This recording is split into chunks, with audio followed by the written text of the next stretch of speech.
So I created this developer program kind of both because I have my own pet project and because I've been trying to do some knowledge sharing in the company. I want to learn more about the latest technology, but when you are working in a big company and for big customers, it's enterprise and it's the safe applications, the safe technology that we're using.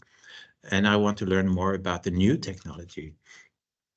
But it's not that easy to do that at work. So that's why I have my pet project, which is Hestdalen. And a number of programmers have actually signed up and said that they are interested. So they will have to go and look at this recording after, and it will be put out on this blog on the developer site.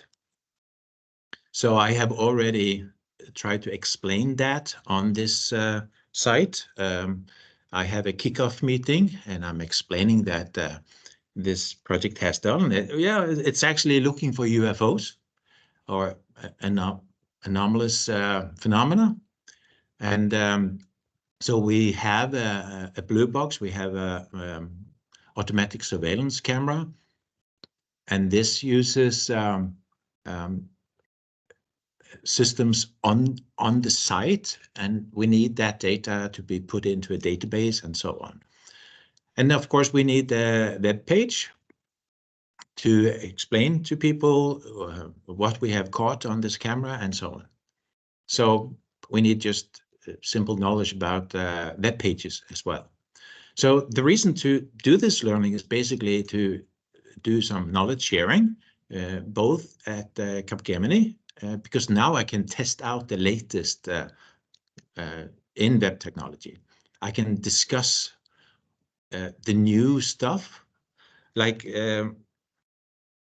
at work, we haven't got to start using Tailwind or Stylax or even Next. So now I can try it out.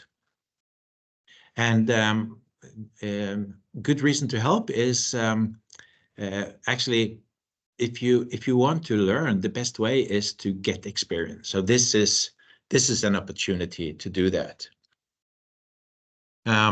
You can have a look at the kickoff meeting. It's explaining more about the project Hestdalen.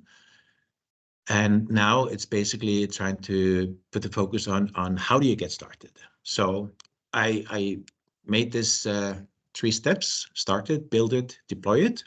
So this time it's basically, I'm going to show you the tools: Visual Studio Code, Copilot, Codespaces, and NPM, GitHub. Next time is going to be more into the details of React and Next, TypeScript, components, state management, and all that stuff.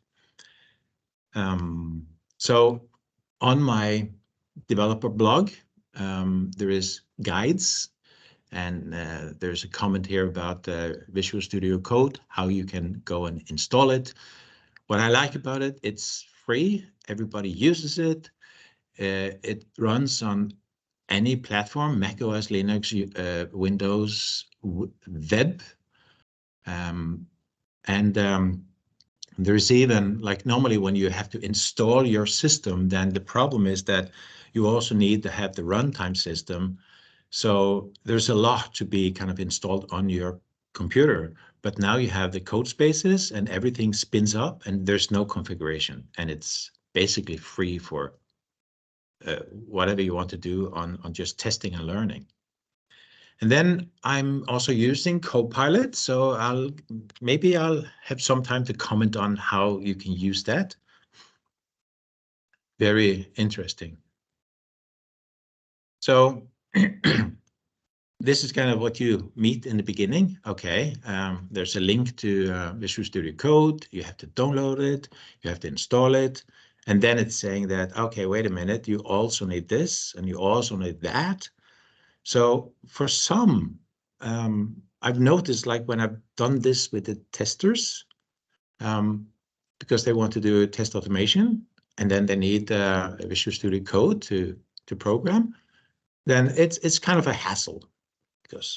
So it says here, this is once I've installed it, and this is when the Visual Studio Code opens up. And then it says, but you also need Git. So go to this link and install that. So make sure Git is installed, make sure Node is installed, and then you have to kind of get to understand all this. So the alternative is actually you can just use it in the browser. So this sample, and this is the reason why Vercel is so popular, and that's what I'm using on Project Testalen, is that you can go to Vercel, you can say create a project, and then you can say, okay, I want this project. I want a Git repository, and then it takes you through the steps, and then it will deploy. So it goes from creating the code framework for you, putting it into a Git repository, so you have the code management system, and it's available on the web. And sometimes that's just what you want. How do you do something and get it on the web? This does it all in just one menu choice, just step, step, step. So then you go to the Git repository, and now you have, well, this is just some clip from that page. You see, you can then go to the code. There's a label there, I can show you later on. Then either you can then download the code. So the normal thing would be that you open a command line and you say git clone, and then you find this icon here, copy that and paste it in, and it's installed on your computer. Fine. If you do it like that, it means that your folder is already set up with Git. So that's initialized, and you can use all the Git tools to commit and push and pull and all that. Or you can just download the code and then extract it, but then it's not set up to any Git repository. Then it's just the code that you copied. But now, if you click on this code, you'll see that there are two options. You have the local, or you have the code spaces. So you can actually, it says here, you can create a code space, and then you get this funny name, which is active, and then you can open it in your browser. Or you can open it in Visual Studio Code if you manage to get that installed, and it will actually be linked to that, that server running in the code in GitHub. So here I started it in the browser. I chose that option, open in browser, and you'll see that it's in the browser. It's on the side here. You have all the files, all the file system, and it opens up the README file. Of course, it does all the installation automatically, and the only thing you have to do, which is kind of interesting because normally you would have to do this on your computer, but now you can just say run development system. You do that, and it will open up localhost. And of course, this is on the virtual machine running in the cloud. But then it says, do you want to open it with forwarding? So then it gives you a funny address. You get like something to click on down here. And then you see this one is actually then running on that virtual machine. And you haven't installed anything. Everything is just in your browser. So this is if I say open in Visual Studio Code, you will get everything. And if you then use the Git, then you can publish it or push it back to the source. There is actually many options here. If you want to know more, you have to follow this yourself, but Docker is the system behind. When it's run in the cloud, there is probably some Docker instance running up. You can actually do this on your computer as well. So these are kind of all the ways you can do it. You can download it to a file, run it. You have to start up Node, and then you are editing locally. Git, the Docker instance is also possible to do locally, because sometimes you don't want to put too many. I think this node is now running in that Docker. So if you don't want to kind of put too many installations on your own computer, you can investigate that more. But this is the cloud solution. This is the cloud GitHub code spaces. So then the server is actually running in the cloud, and this one can then be either on your computer if you install Visual Studio Code, or it could be in the browser. So these are the options you have. So put it this way, now you have kind of installed the tools you needed, the Visual Studio Code, GitHub, Node, NPM, and Node. And then it's time to kind of get into more like React, Next, Storybook, Tailwind, maybe, understand TypeScript. This is just the NPM that is the default. So, but that will be the next time. So I should have a demo, and I just want to go very quick through the slides I have made here, because you never know, maybe the demo will fail. But I put them here like what you normally would do is that if you want to work on a project, you would go and make, this is one way, you can make a fork. So you should know what this is.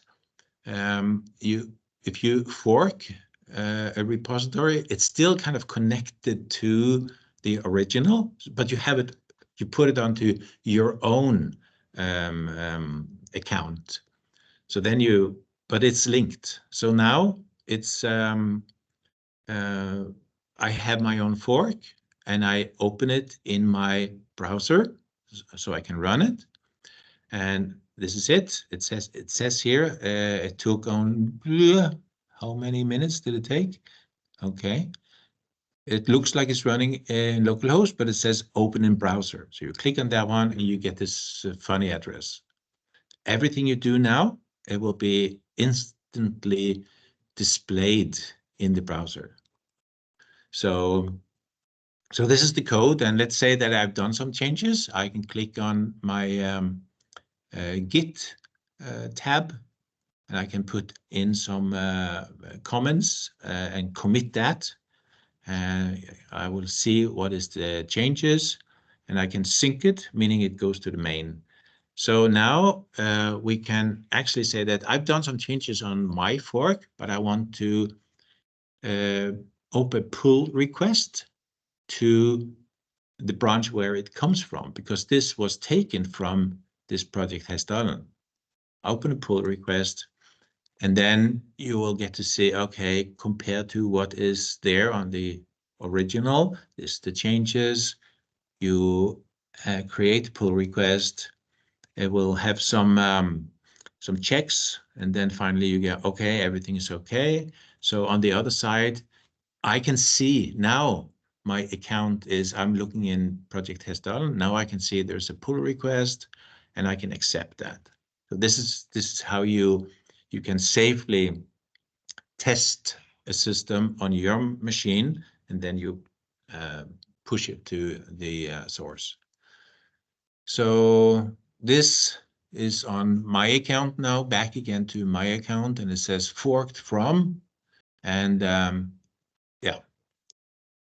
Let's see. I just want to say that you also have, let's say I have another project, and this is not open, because the previous one was just like, I can fork it. It's a public domain project. This one is not. So then you have to be invited. You have to add the names of those, and you have to accept that invitation, and then you will get, now you have access to push. So now you can see that these are the two accounts that I've been playing with. I have my own, and you can see that in this one, I made a fork of this DP0, which is actually here, and then I went to this Hesdalen, and I I was then inviting I was invited as Project Hesdalen to work on this banner project. So this is what you see here. Let's give a little test, a demo of this. Let's see, I am on my private account. So if I go here and check, let's see, profile. This is my account. And if I look here, I have already some code spaces running. So this is the banners. Let's take the banners, this one, and let me see. This is pretty quick actually, because this has already setting up remote connection, starting code space. So it's shouldn't be too long. This time I'm not creating a code space. I can actually, while waiting, I can go here and I can demonstrate that on this side, code spaces, I don't have any. So if I go here and I go here and I open up this banners.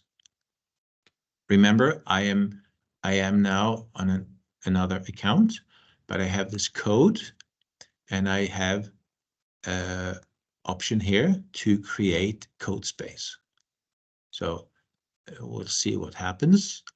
This one is setting up the same environment, but these are two users working on the same project.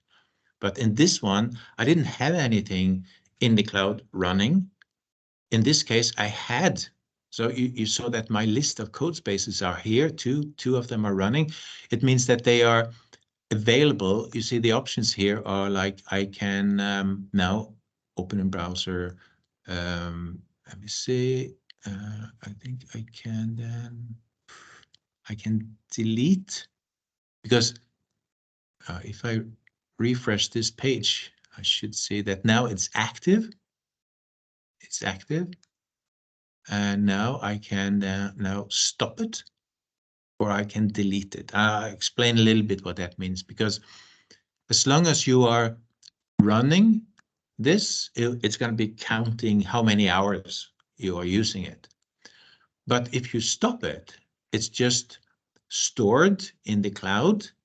And I think you can have normally up to like 3 projects for free. But if it goes more than that, you start to pay. It has to do with the amount of space they use.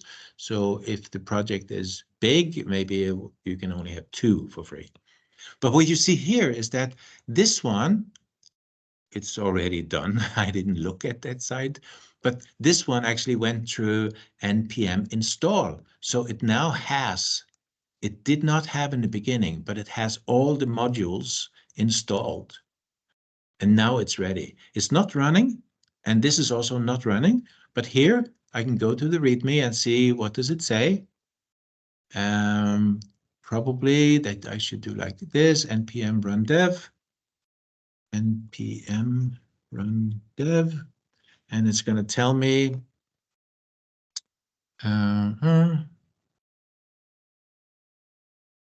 okay, open a browser.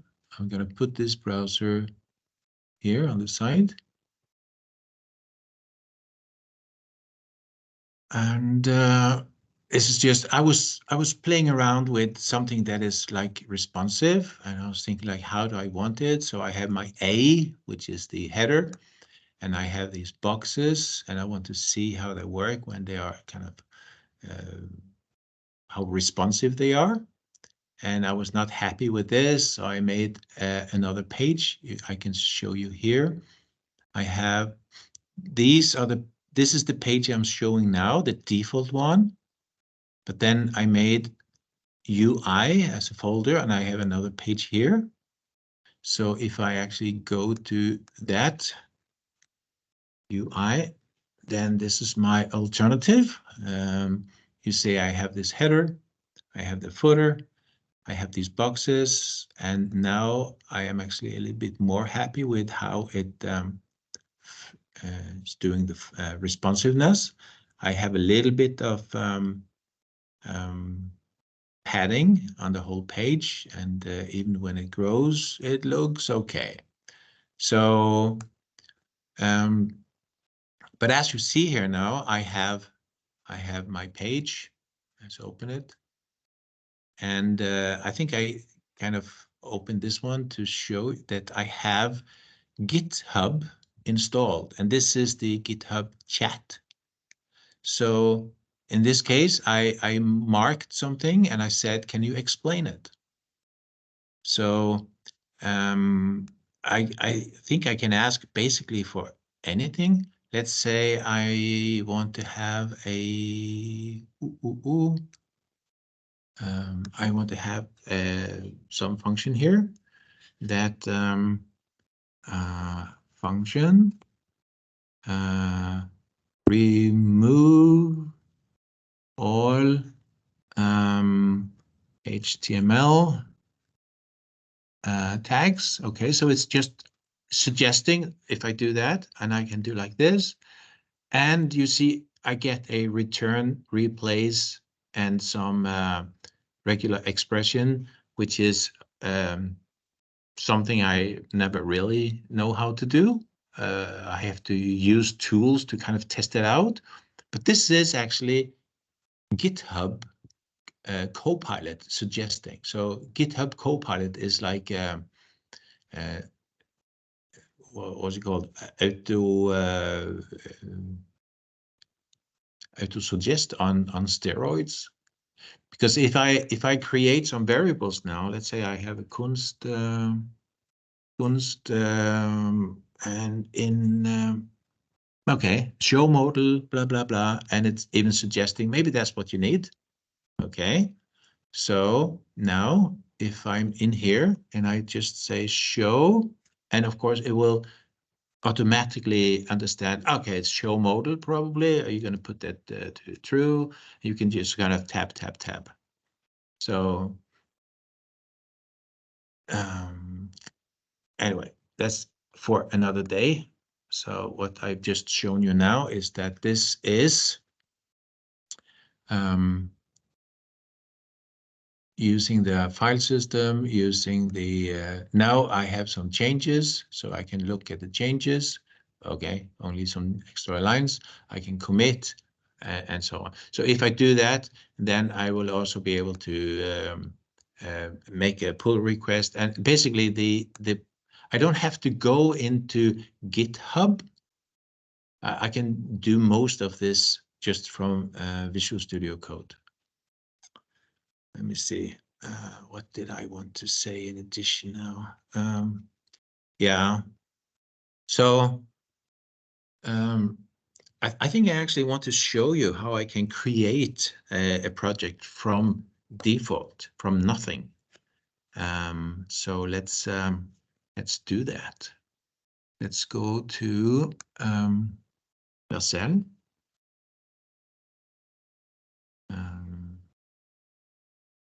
Okay, I'm logged in.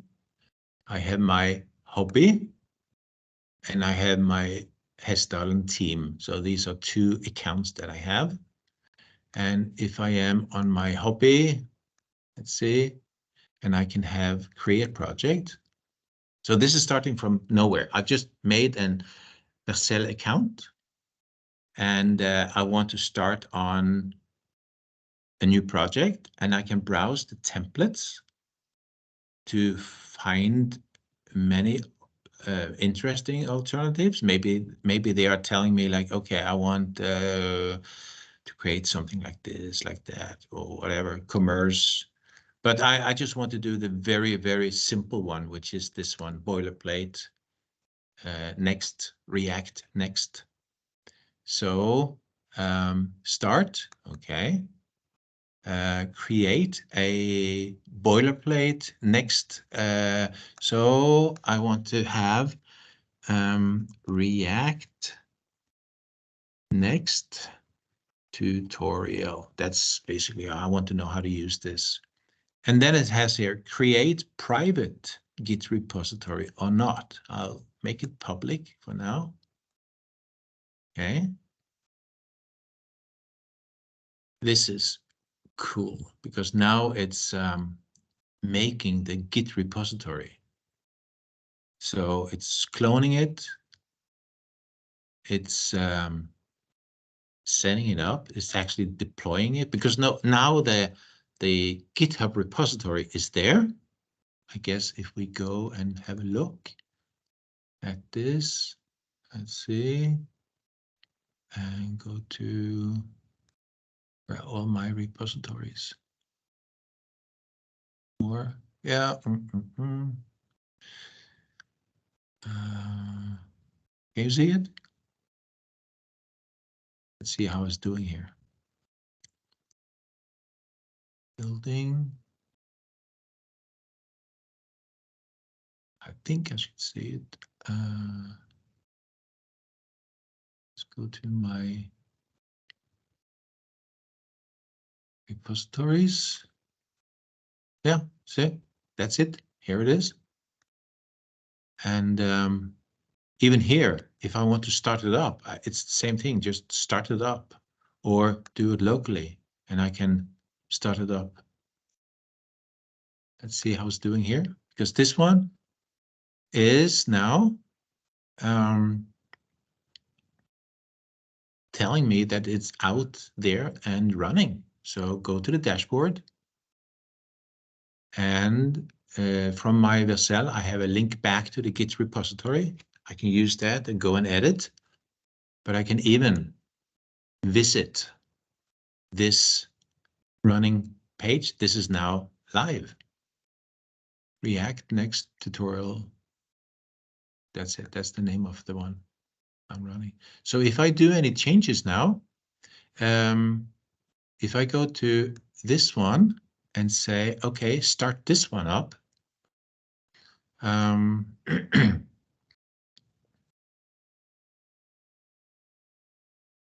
Setting up.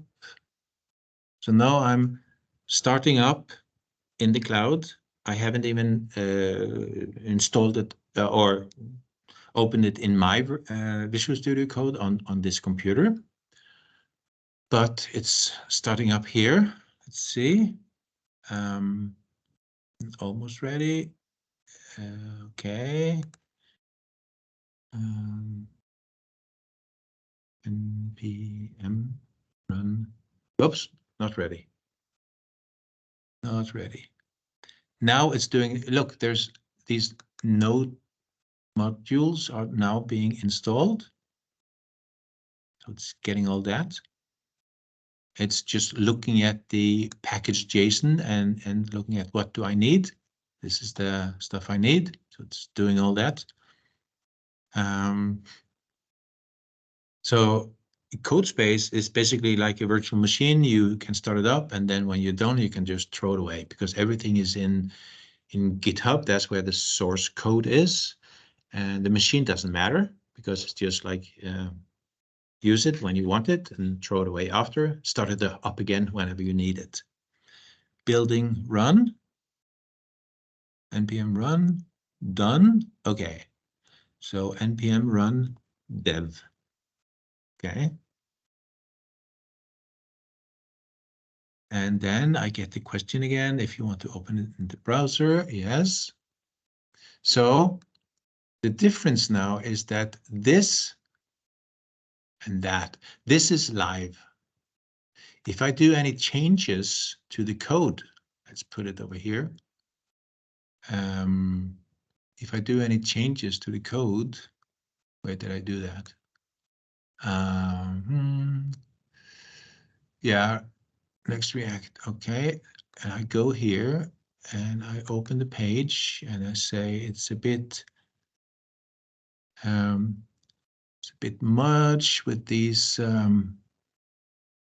links. I have 1, 2, 3, so I want to remove some of them. Let's just take this one. And let's take this one. You see, the moment I did that, look at that. how fast it is. I want to remove this link, remove, and look here, gone. And there's the last one here. This one is the deploy, I guess. Remove, gone. So it's pretty fast. Now, of course, this is on my test. This that has been put out live is still the same. No changes in that because we haven't deployed it. We're just running local. So everything we do here is just local. And then I want to say simplified, and this is the change I did. So I staged that and I committed. And now this one has now been put into Git. And if I sync the changes, this action will pull and push. So it means my origin will be checked if there's anything new, and then we'll put out the new stuff. And I say, okay. So what's interesting now is that here on my dashboard, let's see, deployments, it's actually 6 minutes ago. This is the one that is 6 minutes ago with all these links on it.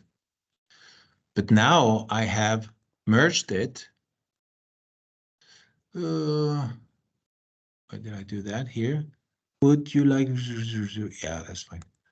I'm on the wrong one here. So now I have put this on the main, and I think that,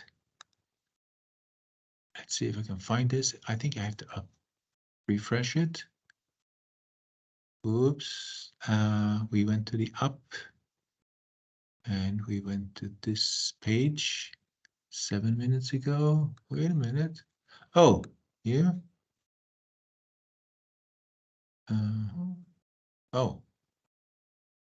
Oh, I was in the wrong project, maybe, because these are the things I want to do.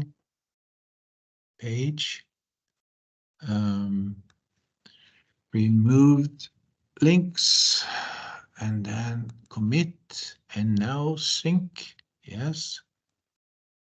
Now I'm on the right one. That's yes. And then I think in here, yeah, this is it.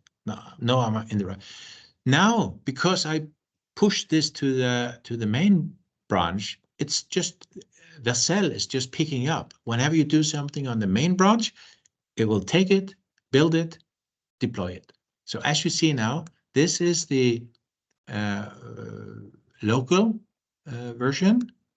This is the live version, but the moment this one is done building, it's out.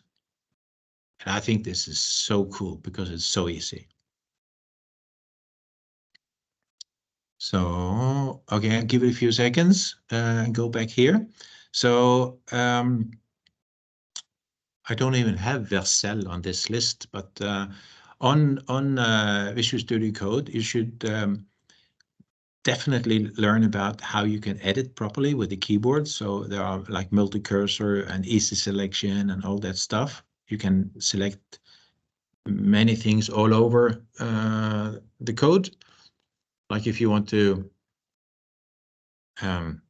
find some variable, you can just use Control D and then it will find it, or you can use the search variable, search field, and you can select something and you can edit everything at once. There's a lot about debugging. You can use the terminal is in the Visual Studio Code itself. And then I did now show you the source control. I don't have to go to the command level and say git commit and git whatever. I can just do it using menu choices in the system. GitHub, all of them has this version. You can check if you have the latest version. on Git. Yeah, you can do this manually, but you can just do it from the Visual Studio Code. But then you should know about branches and stuff like that. Maybe I should show you. Let me see here on the. I think this is the one that's not showing up, so I have to go to my sites. Because in-house it doesn't want that, but sites. I can go to the blog. And oh, I didn't want to edit it. Anyway, this is the site, and I have here on the developer guides. So I put out this information here. These are the links you can use. Node, where you go to get it installed, npm. A little bit of comment about the most used commands, and on GitHub, how you have to understand how you're working on the working directory, how you can stage and then commit to the history or the origin. Okay, see, done that. So, okay, this is done. It took 45 seconds. So it means that this page now, if I refresh it, crossing my fingers, it looks the same because now I put it all out. Yeah, let me see. So that's it, basically. So yeah, there is, of course, this is just kind of showing you where you find it, and some indication as like what are the most important commands you need to use. When it comes to Node, that is normally just like running in the backend and you don't think about it, but you should know about the shebang, which is a way you can, in a file, put this is the shebang, call that hash and exclamation mark. It's called the shebang. And then you can have a JavaScript code. So then your file is actually like a command line you can run using JavaScript code. And then Node also is where you have your environment variables. So if you have a .env file, you can specify like port 80, and then you can use it in your code. So there's lots more to learn. But if you then need to learn more, then I'm suggesting you can join this Discord, and in the software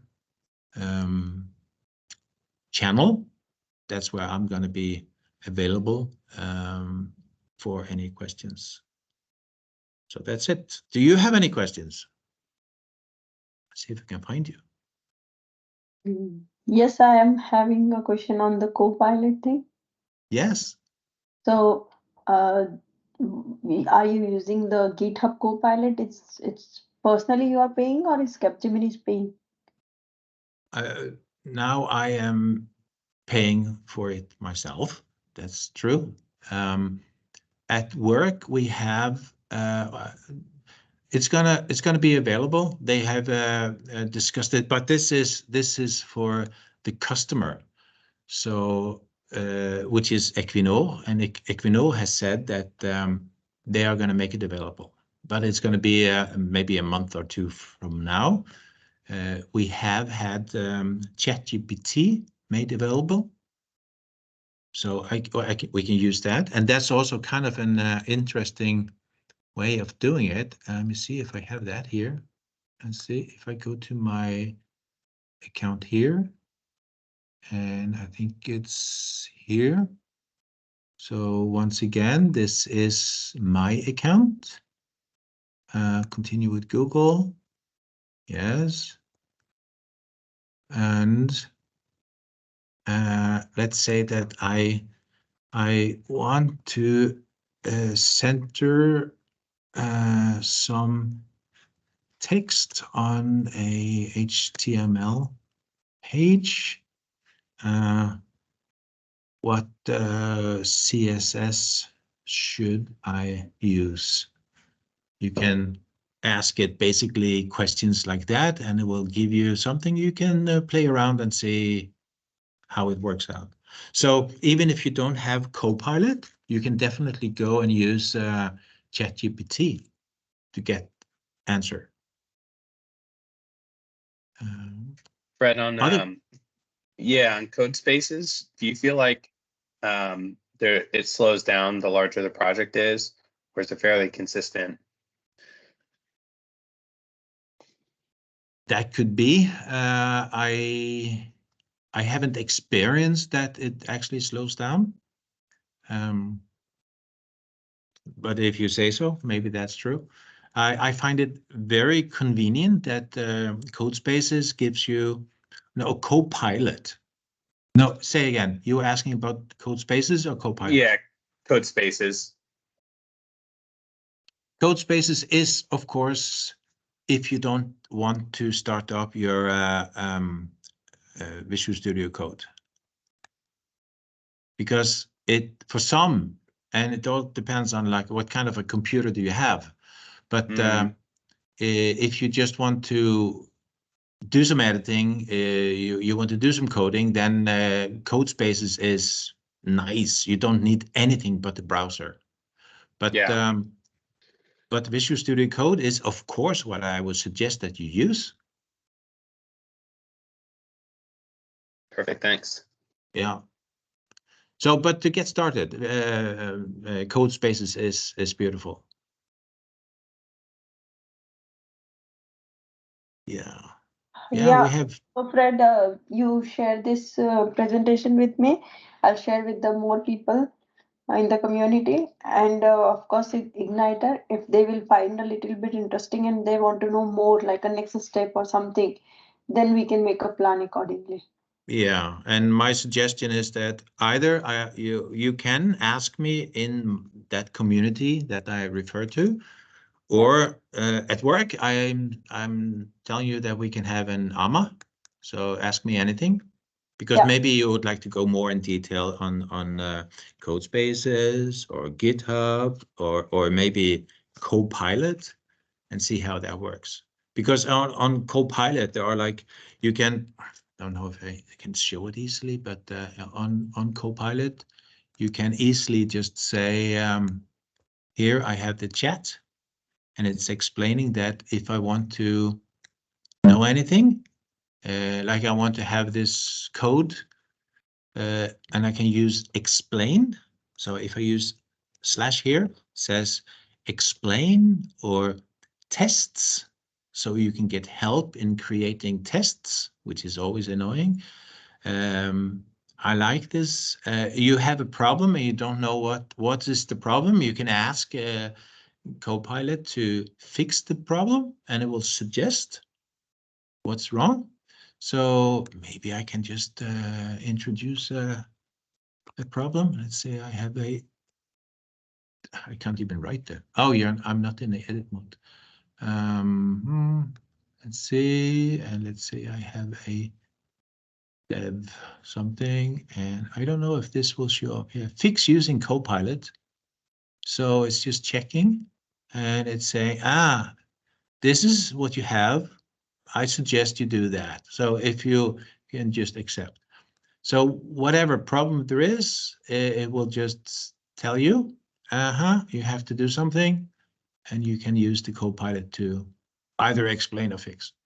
I like it. Okay. But as I said, if you have any questions, then go to the Discord